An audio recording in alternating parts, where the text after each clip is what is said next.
ہم تو مٹھائیاں کھانے کے چکر میں پڑے ہوئے ہیں, دڑا دڑ سوالات آ رہے ہیں, مٹھائی کھا سکتے نہیں کھا سکتے. تمہارے باپ کی موت ہو اور تمہارے باپ کا دشمن مٹھائی بانٹ رہا ہو تو تم پوچھنے کے لیے آؤ گے کہ شیخ مٹھائی آئی ہے حلال ہے کہ حرام ہے؟ ہاں, تمہارے باپ کی موت پر تمہارے باپ کا دشمن مٹھائی بانٹ رہا ہے, پوچھنے کے لیے آؤ گے حلال ہے کہ حرام ہے؟ اللہ کے ساتھ شرک ہو رہا ہے. اگر وہ شرک صحیح ہے تو شرک کی مبارکباد دینا بھی صحیح ہے, اس کی مٹھائی کھانا بھی صحیح ہے. پھر کیا خیال ہے؟ اگر شرک صحیح ہے تب تو اس پر مٹھائی کھانا بھی صحیح ہے, اس کی مبارکباد دینا بھی صحیح ہے. لیکن اگر اللہ کے ساتھ ہونے والا شرک غلط ہے تو اس پر مبارکباد دینا صحیح کیسے ہو گیا؟ اس کی خوشی میں مٹھائی کھانا کیسے صحیح ہو گیا؟ کامن سینس ہے کسی کے پاس؟ اللہ کے رسول صلی اللہ علیہ وسلم کے زمانے میں یہود عاشورہ کا روزہ رکھتے تھے کہ نہیں رکھتے تھے؟ کیوں رکھتے تھے عاشورہ کا روزہ؟ کیونکہ حضرت موسیٰ کو 10ویں محرم کو فرعون سے فتح ملی تھی. فرعون غرقاب ہوا تھا, حضرت موسیٰ فتح یاب ہوئے تھے, اور اس خوشی میں کیا کرتے تھے؟ یہود عاشورہ کا روزہ رکھتے تھے. اللہ کے نبی نے کہا حضرت موسیٰ علیہ السلام ہمارے بھائی ہیں اور ان کی خوشی پر خوش ہونے کا حق ہمارا زیادہ ہے, تو روزہ رکھنا شروع کیا.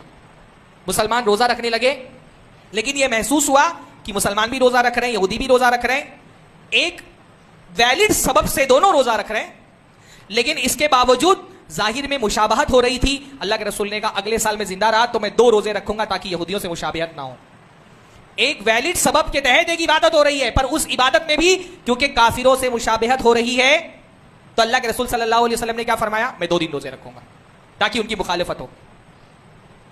یہاں ہم شرکیہ تہواروں میں کافروں کی مشابہت اختیار کرنے کے لیے پہنچ گئے. اور مسئلہ صرف مٹھائی کا نہیں ہے, مبارکبادیاں دی جا رہی ہیں, بلکہ ایک طبقہ تو آگے بڑھ کر کے جشنی منا رہے ہیں, پٹاخے پھوڑ رہے ہیں, پھلجھڑیاں جلا رہے ہیں, پورے طور پہ ہر تہوار میں شریک ہو رہے ہیں.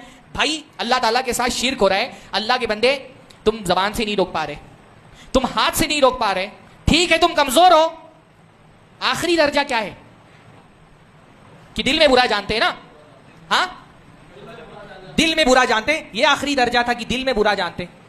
بھائی ہاتھ تمہارے اختیار میں نہیں ہے, تمہارے جسم پر لوگوں کی حکومت ہے, اپنے جسم تمہارے اختیار میں نہیں ہے, تمہارا دل تو تمہارے اختیار میں ہے نا, کہ تمہارے دل کو کسی نے مجبور کر کے رکھا ہے کہ تم دل میں بھی شرک کو برا نہیں جان سکتے.